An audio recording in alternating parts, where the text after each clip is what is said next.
Hello. 4.2, part 4. Okay, part 4, guys, because we didn't get to finish in class, so I have created a video for you.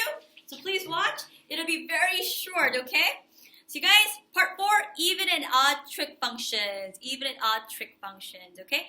We've sort of discussed this last year, maybe a little bit, but you'll see. So you guys, I have a question for you. What does f of x equals f of negative x really mean?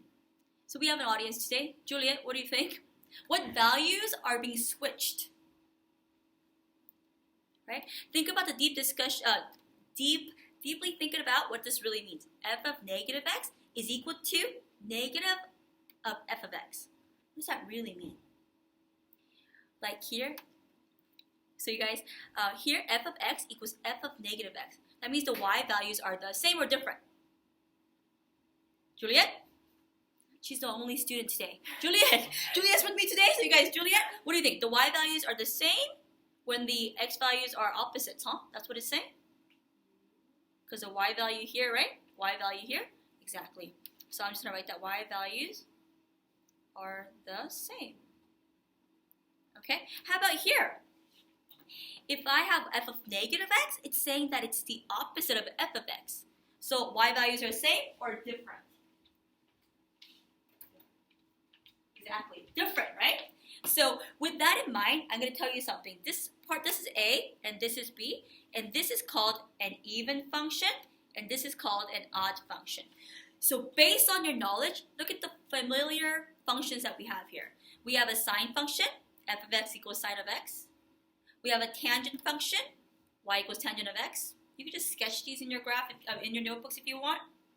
Or also, we also have a cosine function. Okay? Now, I want you guys to try to guess, using this definition, if this is even, odd, or none. So let's look.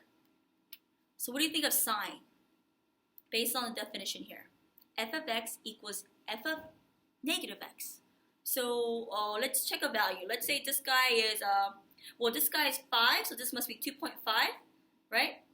Why are these values so ugly? Let's make it prettier. Let's pretend, okay? Let's say this is A, okay? Let's go exact same distance, negative A, right? A and negative A. What do you notice about these values? Are they the same or different? So is it an even or odd function? It must be odd, exactly. Good deduction, okay? How about here? Let's look at this value here, and let's look at this value. This is a negative pi over 4. Pi over 4. And this is negative pi over 4. Same distance away from 0. What happened to this value? Are they the same or different? They're same values, but opposite signs, right? So this one's also going to be, what do you think? Odd. Exactly. And this guy is, look at here, and same distance away here. What's the value of the y here? That example, because it's 0. How about let's look at this. Let's go here.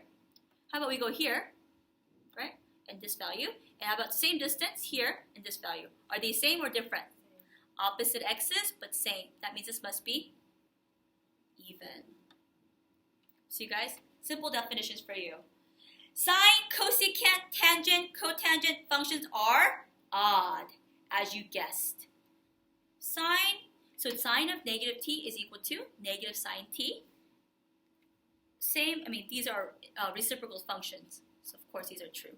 So write this down. And so is tangent. But always think.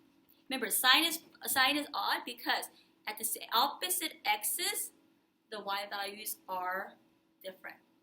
Right? That's odd. Okay, sine is odd, okay? And then you have cosine and secant, which is even.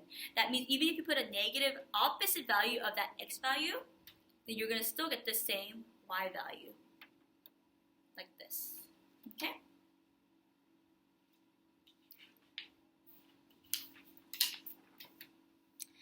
Got it? I have really 2 examples for you from the textbook, and it's could be a little tricky. So let's think about this, okay? All right, so we're almost done, okay? So use the value of trig function to evaluate the indicative function. So they give me the sine of negative t is 3/8. They want us to compute sine of t and cosecant of t. What are you going to consider? Oh, wait, sorry. Still recording, but what are you going to consider? You're going to consider, right? right?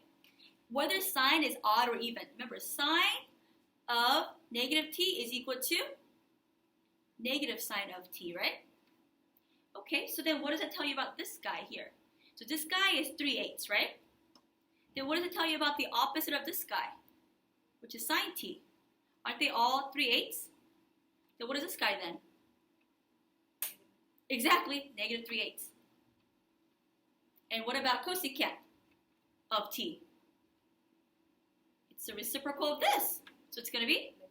Exactly. Easy peasy. That one's the easy one.